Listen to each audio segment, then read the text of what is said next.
다윗이 드디어 온 이스라엘의 왕이 되었습니다. 드디어라는 이 말이 중요한데 매일 성경 묵상을 잘 못하시는 분들은 드디어가 무슨 뭐 의미가 있나 이런 생각을 하실 수 있습니다만, 우리가 이 매일 성경, 교회에서는 매일 성경을 쭉 따라가시는 분은 그렇지, 드디어 이제 됐구나. 몇 년 만입니까? 22년 반 만에. 뭐 어떤 사람은 좀 계산이 복잡합니다만 22년 반이라고 보시면 됩니다. 다윗이 이렇게 왕이 되기까지는 이 독특한 면이 두 가지 있습니다. 두 가지 차원에서 독특한 면이 있습니다. 첫 번째는 너무 길게 걸렸다는 거, 너무 오래 걸렸다는 거. 여러분, 다윗이 몇 살 때 기름 부음을 받습니까? 성경에는 안 나와 있습니다. 그렇죠? 우리가 추정해 보건대 한 15살 정도로 봅니다. 왜 그렇게 보냐면, 다윗의 아버지 이새기는 이 아들이 8명이나 있었어요. 다윗이 막내입니다. 첫 번째, 두 번째, 세 번째는 이 블레셋과 전투 때 전장에 가 있었습니다. 군대에 갔다 이렇게 보시면 됩니다. 이스라엘 헌법에 의하면, 법에 의하면, 모세율법에 의하면 20살 이상이 돼야 이 전투에 참여할 수가 있습니다. 지금 우리 한국이나 뭐 비슷한 상황이라고 생각이 드는데, 이렇게 형 위로 큰아들 셋은 다 20살이 넘었다고 보시면 되겠고, 나머지가 4명이 남아있잖아요. 5명이 남아있잖아요. 근데 이제 막내니까, 이 다윗은 어디에 있었습니까? 들판에 있었어요. 아버지 양떼를 치고 들판에 있었고, 나머지 4 아들은 집에 있었다 보면 됩니다. 집에서 바로바로 불려오는 걸 보면 집에 있었는데, 왜 막내가 들판에 있고 아들이 집에 있었을까? 그 형들이, 이건 여러분 전투를 준비하기 위해서 곧 20살이 되면 전장에 끌려가기 때문에 준비하는 과정이라 이렇게 보시면 되겠죠. 그러면 형들을 1년에 하나씩 연년생으로 낳았다고 쳐도 몇 살쯤 됩니까? 15쯤 된다 이렇게 보시면 됩니다. 그런데 다윗이 헤브론에서 유다 지파의 왕으로 이렇게 이 기름 부음을 받을 때가 30살입니다. 그럼 몇 년 걸린 거죠? 15년 걸렸어요. 그 다음에 이제 예루살렘에서, 기름 부음은 헤브론에서 받습니다만, 예루살렘에서 통합, 그야말로 온 이스라엘의 통합 왕이 되기까지는 7년 6개월이 더 걸렸습니다. 그러면 실제로 전 이스라엘의 왕이 되기까지는 22년 6개월이 걸린 셈입니다. 길게 걸렸습니다. 그런데 이 긴 세월이 그냥 긴 세월이 아닙니다. 고통의 시간들입니다. 살아남겠다고 광야로 헤맬 수밖에 없었고, 사울이 보기만 하면 죽이려고 그러니까 광야에서 살 수밖에 없었고, 왕이 돼서도 주변부, 저 남쪽에 헤브론 근방에 이 유다 지파 사람들만 해서 주변부 왕으로 중심부 늘 눈치를 살펴야 되는 그런 세월을 보냈다고 보시면 됩니다. 그 다음에 또 하나 특징이, 철저하게 다윗은 이 수동적입니다. 자기가 스스로 왕이 되거나 왕이 되질 않았습니다. 처음에 사무엘이 기름 부을 때는 너무 어린 나이였고, 사무엘도 몰랐고, 그 다음에 그의 아버지 이새도 상상을 못했습니다. 있기는 하나 있는데 그게 무슨 왕이 되겠냐, 어리기도 하고, 형들하고 비교하면 조금 아버지 입장에서 볼 때는 좀 떨어지지 않았겠나 그런 생각도 들긴 합니다만, 아무튼 아버지도 기대를 안 했고, 갑자기 그냥 들판에서 불려온 다윗 자신은 꿈에도 꿀 수 없는 그런 일이 벌어진 거죠. 기름 부음을 받았습니다. 헤브론에서 왕으로 시험을 받을 때도, 여러분 2장 4절에 보면 유대 사람들이 몰려와서 그를 왕으로 그냥 추대를 하는 겁니다. 자기가 올라가서 왕으로, 내가 하나님이 기름 부었기 때문에 내가 이제 유대 지파의 왕이 되란다, 그래 된 거 아닙니다. 묻잖아요. 시글락에서 물어봅니다. 하나님, 제가 올라가라. 어디로 가리까? 헤브론으로 가라. 그래서 올라왔는데, 올라와 보니 이미 유다 지파 사람들이 그에게 기름을 부어 왕으로 삼았습니다. 그 다음에 여러분, 헤브론에서 사실 기름 부음을 받습니다만, 예루살렘에서 통합왕이 될 때도 한 번도 그렇게 기대해 보지도 못했고, 그런 전략을 짜지도 않았습니다. 그런데 한 35만이 동원이 됐다고 보시면 돼요. 11지파 방백들이 다 내려와서 뭐라고 이야기를 합니까? 오늘 본문입니다. 오늘 본문 1절부터 3절까지 한번 보십시오. 이스라엘의 모든 지파가 헤브론에 이르러 다윗에게 나와 이르되 보소서 우리는 왕의 한 고륙이니이다. 전에 곧 사울이 우리 왕이 되었을 때에도 이스라엘을 거느려 출입하신 분이 왕이십니다. 여호와께서도 왕에게 말씀하시기를 내가 내 백성 이스라엘의 목자가 되며 네가 이스라엘의 주권자가 되리라 하셨나이다 하니라. 상상할 수 없는 말을 합니다. 그렇죠? 그동안에는 어떻게 하든지 다윗을 부정하고 없애려고 했던 사람들이 자기 발로 찾아와서 예전에부터 당신은 우리 왕이었다. 하나님이 그렇게 뜻을 정하고 그래서 우리 주권자로 삼으셨다. 이에 이스라엘 모든 장로가 헤브론에 이르러 왕에게 나오매 다윗 왕이 헤브론에서 여호와 앞에 그들과 언약을 맺음에 그들이 다윗에게 기름을 부어 이스라엘의 왕으로 삼았더라. 이렇게 다윗은 자신의 의지와는 전혀 상관없이 하나님의 의의 기름 부음을 받았고 그날부터 지난한 고통의 시간으로 빠져들게 됐습니다. 하나님이 그렇게 하셨습니다. 그래서 오늘 우리는 이런 질문을 내야 됩니다. 왜 하나님이 이렇게 하셨지? 왜 그냥 기름을 부었으면 빨리 왕으로 세워주시든지 아니면 왕으로서 잘 학습 세자 책봉을 하고 그가 최고의 학자들로부터 교육을 받는 것처럼 이 왕궁에서 훈련을 받도록 하시지 않고 왜 이렇게 광야로 내돌리셨지? 하나님이 힘이 없어서 그랬는가? 하나님의 지혜가 모자라서 그러는가? 아닙니다. 여기에는 그만한 이유가 있습니다. 신실하신 하나님의 아름다운 뜻, 거룩한 뜻이 있다는 겁니다. 그 뜻이 뭐냐를 우리가 살펴야 됩니다. 그걸 살피고 깨닫는 것이 은혜 받는 겁니다. 이게 은혜입니다. 왜 하나님이 그렇게 긴 시간을 고통 가운데 돌리셨는가? 첫 번째 이유는 22년 반 동안 고통 가운데서 다윗이 깨달았습니다. 하나님이 의도하신 바입니다. 뭘 깨닫냐? 인간이 어떤 존재인지를 깨달았습니다. 몸으로 깨달았습니다. 머리로 깨닫는 거 이거보다 더 중요한 것은 몸으로 체득하는 겁니다. 머리는 잘 기억을 못합니다. 그러나 몸은 잘 기억합니다. 그저께 급하게 집 문을 열어야 되는데 지금 사람 밑에 기다리고 있고 번호를 모르겠어요. 번호. 한 번 실수를 해버렸더니 번호가 뭐였지? 아무리 생각을 해도 번호가 기억이 안 나요. 전화를 할까 그러다가 또 그것도 몰라서 이럴까 봐 또 전화도 못하고 이따가 제가 중심을 잡고 다시 차크당 내려가지고 저 기억을 더듬는 것이 아니고 올려서 손가락을 더듬어 손가락 기억을 하고 있어요. 딱 디디디디디딕 쬐가닥 저 손가락이 기억을 해요. 희한하죠? 몸이 기억하는 겁니다. 하나님이 22년 반 동안 다윗을 광야로 돌리시고 고통 가운데 빠뜨리신 것은 머리로만 아는 것이 아니고 온 몸으로 체득하도록 뭘 체득하냐? 인간이 어떤 존재인지를 깨닫도록. 그가 깨달은 인간이 어떤 겁니까? 사울 어떤 인간입니까?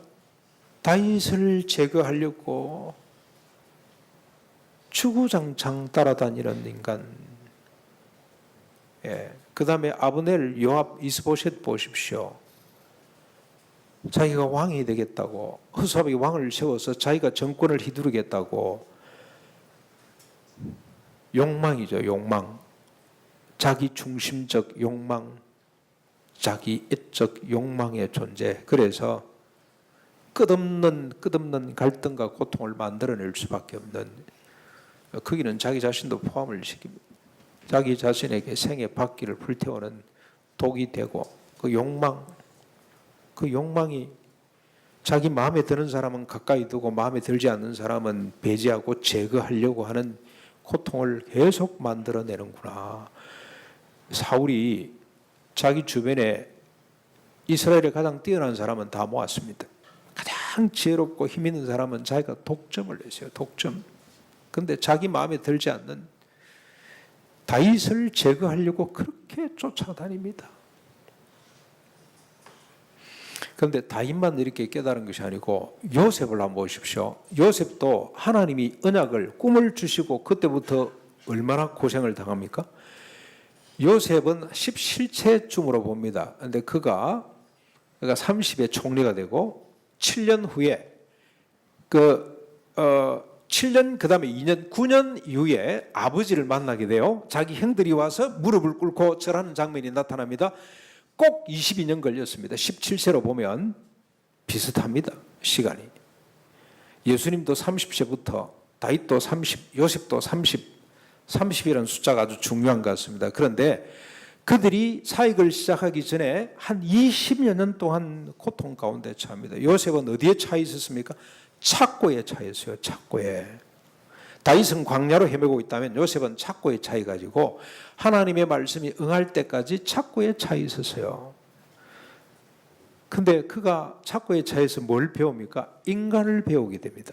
감옥에 갇혀서 그가 만나는 숱한 인간들을 통해 인간이 얼마나 욕망의 존재인지, 바로가 나일강을 독점해서 자기 것으로 삼고 자기 마음에 드는 사람들에게는 조금 주면서 영구히 살고 싶은 욕망의 존재, 그래서 백성들을 괴롭힐 수밖에 없는, 이스라엘을 종으로 삼고 내줄 수 없는 이런 존재임을 깨닫고 그가 이게 문제구나 하는 사실을 깨달아 하는 것처럼, 그래서 여러분 다윗은 이렇게 고난을 통해서 인간의 어떤 존재임을 깨달을 뿐만이 아니라 또 뭘 깨닫습니까? 이 한 깨달음이 또 확장이 되는 겁니다. 뭘 깨닫냐면은 율법의 중요성을 깨닫게 됩니다. 율법의 가치에 눈을 뜨기 시작합니다.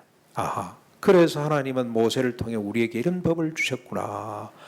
소유의 한계를 정하고 욕망의 한계를 정하는 율법의 가치에 다윗이 눈을 뜨고 그 율법에 목숨 거는 사람이 될 수가 있었습니다.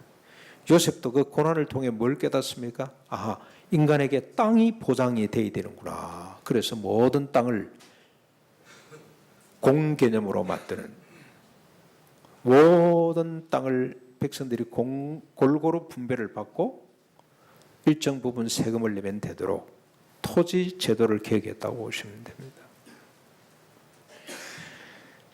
예수님도 마찬가지입니다. 예수님도 30세 사역을 시작하시는데 30년 동안 이름도 없는 한 평범한 청년으로, 소년으로 시간을 보냈어요. 그 자체가 고난입니다. 그리고 실제로 주님이 사역을 나서기 전에 주님이 40일 동안 굶주리시면서 사탄한테 3가지 시험을 받게 됩니다.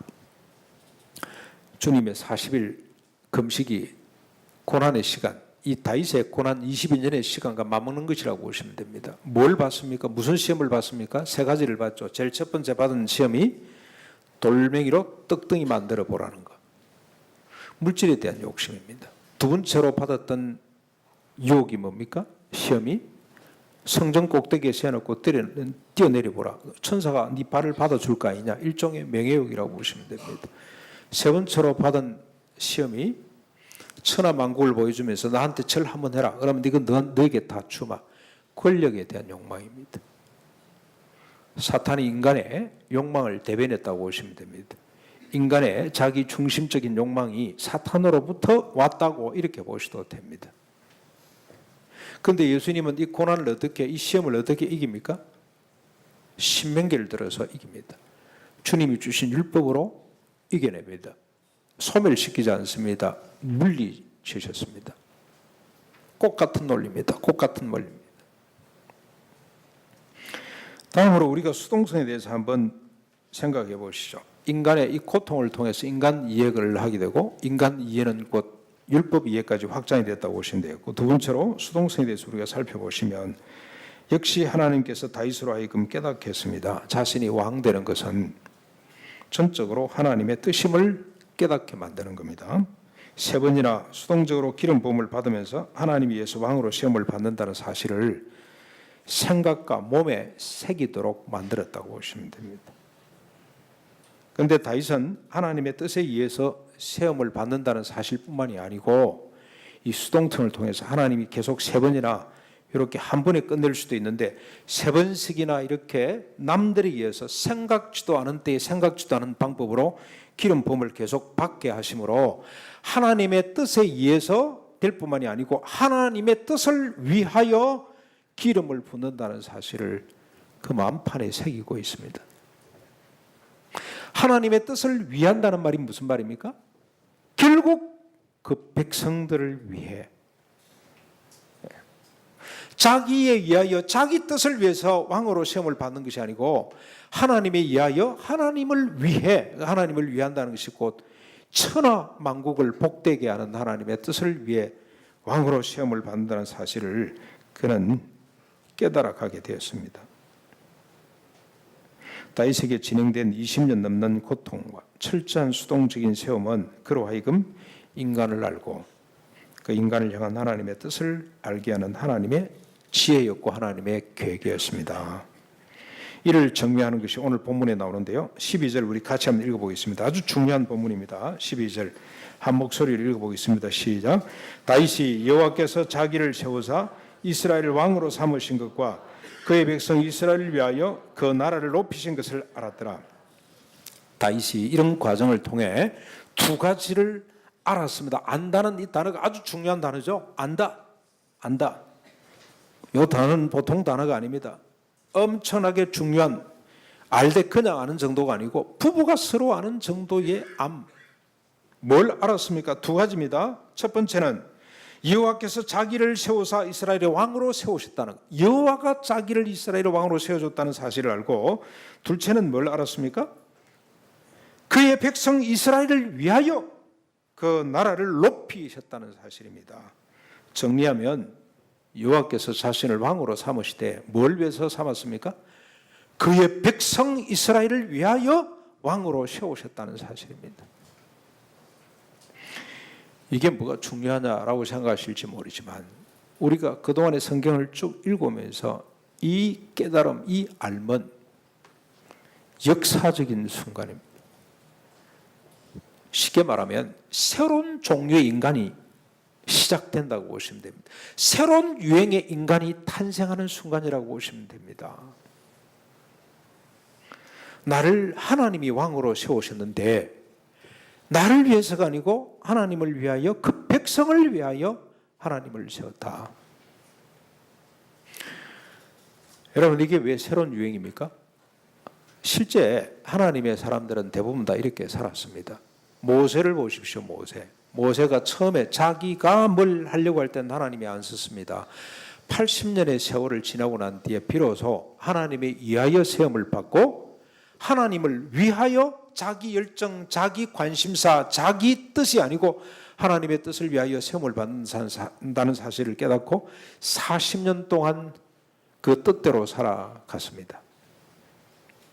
요셉도 마찬가지입니다. 하나님에 의하여 세움을 받고 하나님을 위하여 세움을 받았다는 사실을 그는 잊지 않습니다. 그래서 그 형들이 22년 만에 만나서 부들부들 떨 때 뭐라 그럽니까? 형님들 걱정하지 마십시오. 당신들이 보낸 것이 아니고 하나님이 나를 이곳에 보내서 나를 총리로 삼았고 당신들을 위하여 하나님의 백성을 위하여 나를 총리로 미리 세워 놓으신 겁니다. 절대로 두려워하지 마십시오. 그게 다윗에게도 나타났습니다. 그런데 사사기 400년 동안 사울 통치 40년 동안 이런 정신이 인간에게서 멸종됐습니다. 없습니다. 철저하게 자기 소견에 오른 대로 자기를 위하여 살던 인간들 속에 다윗 같은 인간이 지금 태어났다는 겁니다. 시작되고 있다는 겁니다. 주님에 의하여, 주님을 위하여, 타자를 위하여 사는 새로운 유행의 인간이 이 지난한 고통의 시간들을 통해서 발생했습니다. 그래서 여러분들이 고통의 시간은 철저하게 이 수용성이라는 것은 다윗 같은 사람을 만들어내기 위한 하나님의 지혜였습니다. 그런데 이제 또 여러분 우리가 살펴야 될 것이 있습니다. 다윗이 이걸 안다고 해서 그렇게 살았냐 하는 질문을 또 해봐야 돼요. 살았습니까? 절대로 그렇게 못 삽니다. 헤브론에서 예루살렘에 올라오자마자 다윗이 한 일이 뭡니까? 이제 통합왕이 돼서 35만이나 동원이 돼가지고 그를 추대했습니다. 올라와서 하는 일이 뭐죠? 처첩을 두는 일을 시작합니다. 그래서 자식을 11명이나 들었습니다. 자식이 20명입니다. 그 중에는 바세바도 있습니다.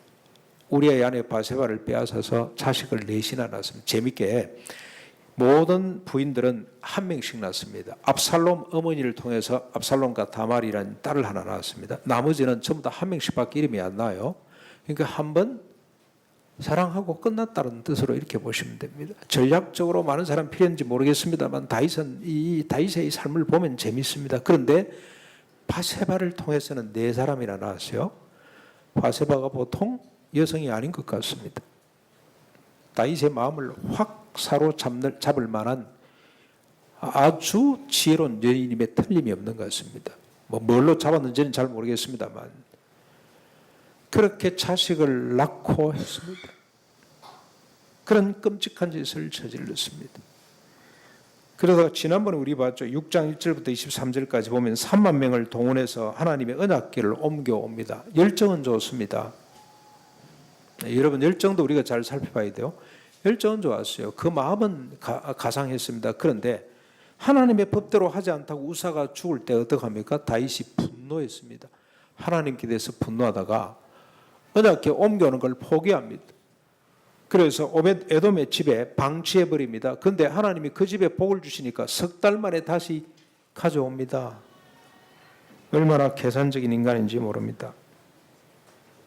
그 외에 우리가 이 다윗의 삶을 보면 말로 닿을 수 없는 끔찍한 일들이 계속해서 벌어지고 있다는 걸 봅니다. 그렇다면 뭐냐 이게 생각, 그의 알미 무슨 의미가 있고 무슨 중요성이냐, 뭐가 그 대단한 일이냐라고 생각할 수가 있습니다만 그렇지 않습니다. 이 암 때문에, 이 깨달음 때문에 다윗은 세상에서 가장 슬픈 사람이 되었습니다. 세상 어느 누구보다도 슬픈 사람으로 살았습니다. 자신이 주님의 의해 시험을 받은 왕이지만 그렇게 살아내지 못하는 자기 자신을 보고 그는 슬퍼하고 탄식했습니다. 다윗의 위대한 점은 바로 여기에 있습니다. 어느 정도로 슬펐냐? 여러분 저 시편 38편인데 제가 한번 앞부분만 좀 인용을 해서 쭉 한번 읽어볼게요. 여러분 잘 한번 들어보십시오. 여호와여, 주의 노하심으로 나를 책망하지 마시고 주의 분노하심으로 나를 징계하지 마소서. 주의 화살이 나를 찌르고 주의 손이 나를 심히 누르시니이다. 주의 진노로 말미암아 내 살이 성한 곳이 없사오며 나의 죄로 말미암아 내 뼈에 평안함이 없나이다. 내 죄악이 내 머리에 넘쳐서 무거운 짐 같으니 내가 감당할 수 없나이다. 내 상처가 썩어 왁치를 내니 내가 우매한 까닭이로소이다. 내가 아프고 심히 구부러졌으며 종일토록 슬픔 중에 다니나이다. 내 허리에 열기가 가득하고 내 살에 성한 곳이 없나이다. 내가 피곤하고 심히 상하였으며 마음이 불안하여 신음하나이다. 주여, 나의 모든 소원이 주 앞에 있사오며 나의 탄식이 주 앞에 감추지 아니하였나이다. 여호와여, 내가 주를 바라사오며 내 주 하나님이 내게 응답하시리이다. 내가 말하기를 두렵건대 그들이 나 때문에 기뻐하며 내가 실족할 때에 나를 향하여 스스로 교만할까 하나이다. 내가 넘어지게 되었고 나의 근심이 항상 내 앞에 있사오니 내 죄악을 아뢰고 내 죄를 슬퍼함이니이다. 나의 하나님이여, 나를 버리지 마소서. 나의 하나님이여, 나를 멀리하지 마소서. 속히 나를 도와주소서. 주 나의 구원이시여. 이보다 더 아픈 노래가, 여러분 다윗은 시편을 한 79편, 한 80여 편 지었다고 그러는데 실제로 아마 더 많을 거로 추정이 됩니다만 그 시 가운데 가장 많은 것이 비탄의 시입니다.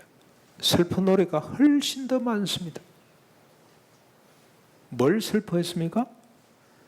하나님의 뜻에 의해서 하나님을 위하여, 그 백성을 위하여 세움을 받았지만 그 내면 속에 남의 안에까지도 빼앗는 끔찍한 자기의 재성, 자기를 위할 수밖에 없는 이 본성, 이걸 보고 슬퍼했던 사람입니다. 그런데 그는 자기 자신을 슬퍼하는 것으로 끝나지 않았습니다. 모든 인간을 향해 슬퍼할 수가 있었습니다. 인간을 이해하는 사람이 될 수가 있었습니다. 자신처럼 하나님에 의해 백성을 위해 살지 못하고 비참하게 죽은 사울, 아브넬, 이스보셋을 그는 이해하는 사람이 됐습니다. 그게 아직까지 자기 왕권이 확립되지 않았기 때문에 사울 지파 사람들로부터 환심을 사기 위한 정치적 행동이라고 보면 안 됩니다. 그렇게 해석하는 사람들이 있습니다. 그러나 다윗은 그런 얄팍한 계산적인 인간이 절대로 아닙니다. 사울의 죽음, 그는 내가를 만들어서 온 백성들로 하여금 조상하도록 만들었습니다. 아브넬이 죽었을 때도 마찬가지입니다. 아브넬이 누군지 여러분 다 아시죠? 묵상이 안 되면 이게 지금 무슨 말 하는지 잘 모르시는데, 아브넬은 사울이 죽자 그의 아들 이스보셋을 앞에 허수아비 왕으로 내세워놓고 자기가 뒤에서 모든 걸 조정했던 우리 저 고종의 대원군 같은 사람이라고 보시면 됩니다. 그 사람이 죽었을 때도 너무너무 슬퍼했습니다. 장지까지 따라가서 그를 매장했습니다. 매장. 이스보셋이 죽었을 때 어떻게 했습니까? 슬픈 노래를 불렀습니다. 이스보셋, 그 부관들이죠. 부관들이 두 사람이 이스보셋을 죽이고 목을 가지고 왔잖아요. 머리를 들고 왔습니다. 상 받을 줄 알고 다윗은 그들을 처단했습니다.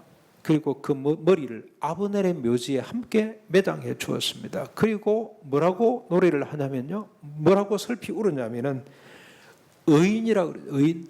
어떻게 해서 의인이 불의한 사람처럼 죽었는가? 이게 말장난이 아닙니다. 다윗은 아브넬이나 이스보셋이나 사울을 하나님의 언약의 백성 차원에서 이해를 했습니다. 언약의 백성이 언약 백성답게 살지 못한 부분을 너무너무 슬퍼했습니다. 그래서 그들을 위해 애가를 불러 만들었습니다. 그 결과가 무엇이었습니까? 이스라엘과 온 유다가 다시 통합하는 나라를 하나로 만드는 아름다운 역사가 만들어졌습니다.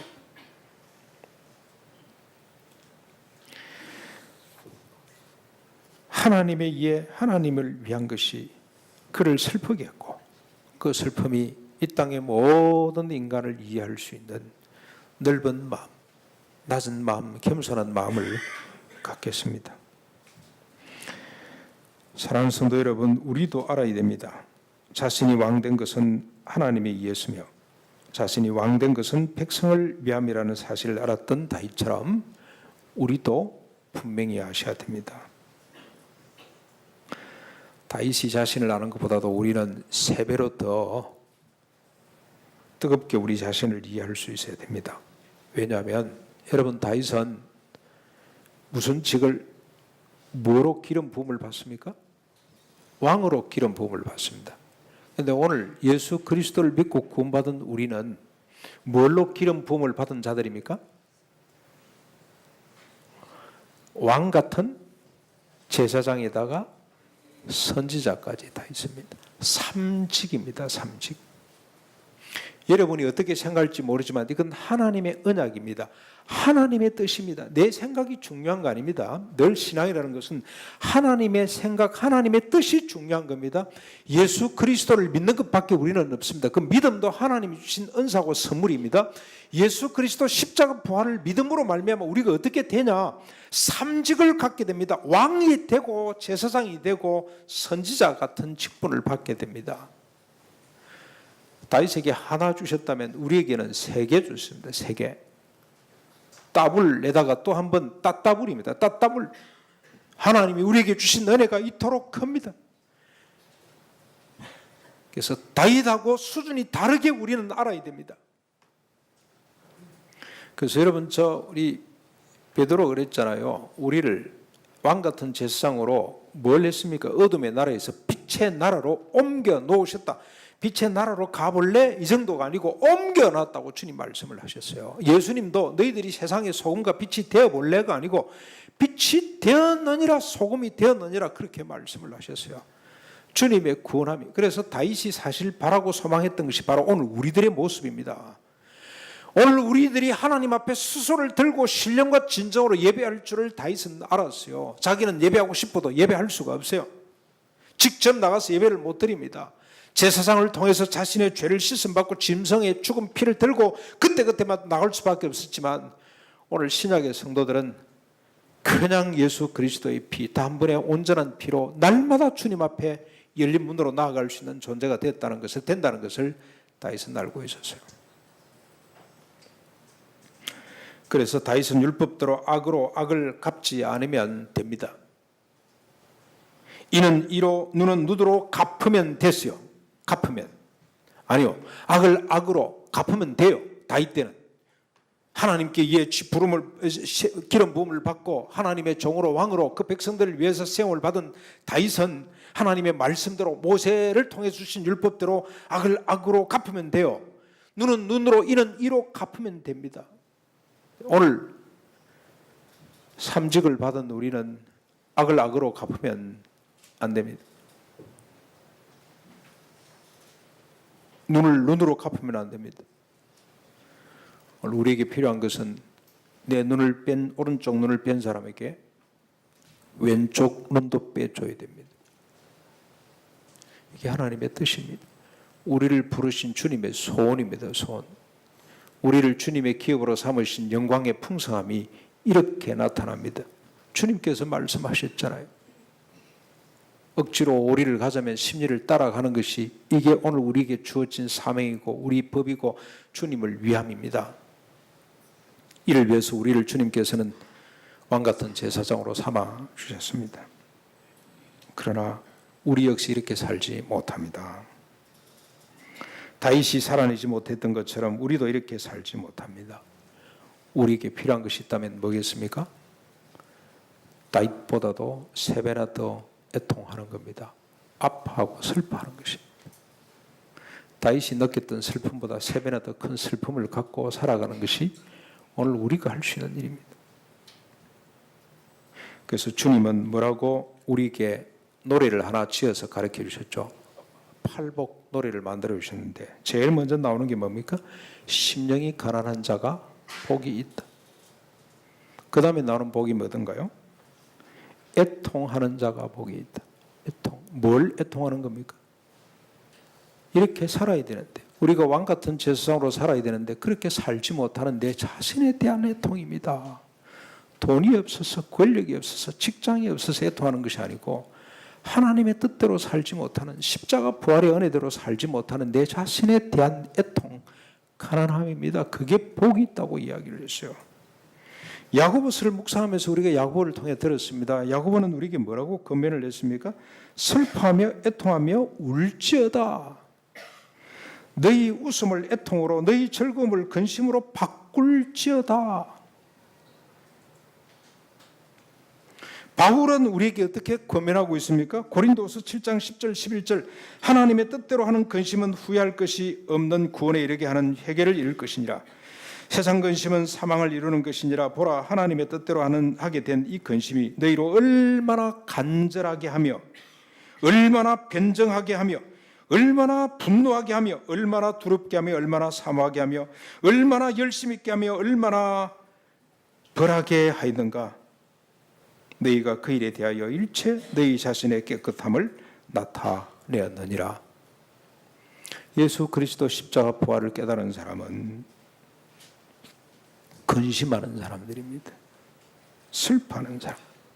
이 근심이 우리로 하여금 회개하게 하고 이 근심이 우리로 하여금 간절함을 만들어내고 이 슬픔이 우리로 하여금 변정하게 하고 분노하게 하고 두렵게 하고 사모하게 하고 열심을 내게 만든다. 이 슬픔이. 여러분 이해가 잘 안 되시면 우리 윤동주 시인의 시 한 편을 좀 보셔야 됩니다. 이번에 우리 아이들이 이 연변 갔다 왔습니다. 북방 선교 비전 출입 때문에 갔다 왔습니다. 윤동주 시인 그 동상 앞에 시비 앞에서 크게 감동을 받고 왔더라고요. 북한을 향한 감동보다는 오히려 만주에서 우리가 활동했던 독립운동사, 그 다음에 윤동주 시인 묘비 앞에서 많은 감동을 받고 왔는데 시 한 편을 제가 좀 소개를 해볼게요. 윤동주 시인 가운데 팔복이라는 시가 있습니다. 팔복.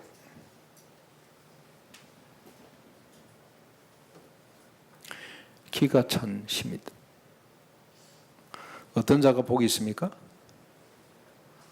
우리 같이 한번 읽어보실까요? 팔복입니다. 네, 같이 한번 읽어보겠습니다. 낭송해 보겠습니다. 슬퍼하는 자는 복이 있나니, 슬퍼하는 자는 복이 있나니, 슬퍼하는 자는 복이 있나니, 슬퍼하는 자는 복이 있나니. 슬퍼하는 자는 복이 있나니, 슬퍼하는 자는 복이 있나니, 슬퍼하는 자는 복이 있나니, 슬퍼하는 자는 복이 있나니 저희가 영원히 슬플 것이요. 슬퍼하는 자가 복이 있나니 저희가 영원히 슬플 것이요. 슬픔이 복입니다. 이게 왜 복인가? 여러분 바로 이걸 읽으면 또 한편의 시가 떠오릅니다. 그렇죠? 서시. 서시 때문에 이게 가능해요. 서시는 뭡니까? 하늘을 우러러 한 점 부끄러움이 없기를. 그래서 잎새 부는 바람에도 나는 어떻게 한다고요? 아파한다. 그래서 이 사람의 소원은 뭐든가요? 배를 헤아리는 마음으로 모든 살아있는 것들을, 살아있는 것을 사랑해야지. 사랑해야지. 이게 기독교 형성입니다. 윤동주 시인 앞 무덤에 가면은 그 무덤 묘비에 맨 위에 십자가가 있습니다. 거듭난 사람의 시입니다. 오늘 이 시를 우리가 읽어낼 수 있어야 되고 이 시를 애송할 수 있어야 됩니다. 슬퍼하는 자가 복이 있나니. 슬퍼하는 자가 복이 있나니. 뭘 슬퍼합니까? 하늘을 우러러 하나님 앞에 한 점 부끄러움이 없는, 자기를 위해 살지 않고 오직 그리스도를 위해 사는 사람이 되어야 되는데 눈만 뜨면 자기를 위하는 삶, 자기 생각, 자기 고집, 자기 감정, 자기 이익만을 쫓을 수밖에 없는 자기 실존을 놓고 슬퍼 우는 겁니다. 울어요. 지금 윤동주 시인이. 모든 살아있는 것들을 사랑해야 되는데 사랑하지 못하는 시시각각으로 찾아드는 미움에 대해서 울고 있는 겁니다. 내가 왜 이럴까? 사랑해야 되는데 배를 헤아리는 마음으로 모든 사랑 것들을 사랑해야 되는데 그러지를 못하는 자기 자신에 대한 비통입니다. 비통. 다윗의 영성을 쫓은 사람이고 예수 그리스도 팔복, 그게 팔복이라. 팔복. 이게 성경에서 나온 이야기 아닙니까? 성경에서 나온 영성 시심이란 말이죠. 오늘 우리도 이 노래를 불러요. 슬퍼할 수 있는, 잎새 부는 바람에도 조그만하게 피어오르는 미움도 슬퍼할 수 있는, 애통해하는 하나님, 이건 내 모습이 아닌데 내가 왜 이런지 모르겠습니다. 탄식. 두 사람만 모이도 네가 잘났니 내가 잘났니, 누가 크니 누가 중심부에 있니, 그 가지고 따질 수밖에 없는 내 자신의, 남이 아닙니다. 내 자신에 대한 탄식. 내가 왜 이럴까? 내가 왜 이 모양 이 꼴밖에 안 될까? 나는 언제쯤 저 사람을 품어낼 수가 있을까? 이런 탄식이 있잖아요. 이 탄식이 우리를 어떻게 만듭니까? 겸손하게 만듭니다. 오늘 우리에게 필요한 것은 이 탄식입니다. 탄식. 예수 그리스도의 말씀을 믿고 언약을 믿고 내가 예수 그리스도로 말미암아 왕같은 제사장으로 시험을 받아 다시는 내 자신을 위해 살지 않고 오직 주님을 위해서 사는 사람으로 내가 거듭났는데, 그렇게 살아내지 못하는 내 자신을 향한 탄식이 우리를 겸손하게 자기를 겸손하게 한 번 슬퍼할 때마다 자기를 비우게 만들고 또 한 번 슬퍼할 때마다 자기를 낮추게 만들고 또 슬퍼할 때마다 자기를 없애게 만드는 비결이 바로 여기에 있습니다. 슬퍼하는 자가 되어야 됩니다. 나를 위해 슬퍼하고 너를 위해 슬퍼하는 자. 오늘 이 영성을 가졌으면 좋겠어. 우리가 지금 교회 비전을 세우느라고 지금 몇 달 동안 준비하고 오늘 오후에 우리가 토론하고 그 다음 주 두 분이나 걸쳐서, 왜 두 분이나 한 분 하면 될 텐데 그거 혹시 또 표 두 장 할까 봐 우리 교회가 이거밖에 안 되나 그런 생각이 듭니다만, 한 분이라도 더 많은 사람이 참여하도록 만드는데 우리가 무슨 정신이 필요하고 무슨 영성이 필요하겠습니까? 좋은 이웃 되거나 제자가 되는 교회가 되는 것이 지금 올라와 있는 것 중에 하나인데, 이웃이 되기 위해서는 뭐가 필요합니까? 좋은 이웃 되기 위해서 슬퍼하는 겁니다. 다윗처럼 자기 자신을 향해 슬퍼하고 그 백성을 향해 슬퍼하는 마음. 그래서 주님은 애통하는 자가 복이 있고 심령이 가난한 자가 복이 있다고 말씀을 하셨고, 주님을 꼭 닮아가려고 평생 평생의 예를 쓰고 힘썼던 윤동주 시인이 슬픔이 복이다. 그래서 영원히 슬퍼하는 사람이 있대자. 오늘도 이 시심을 가슴에 담아갈 수 있기를 주님 이름으로 축원합니다. 우리 같이 한번 기도하겠습니다.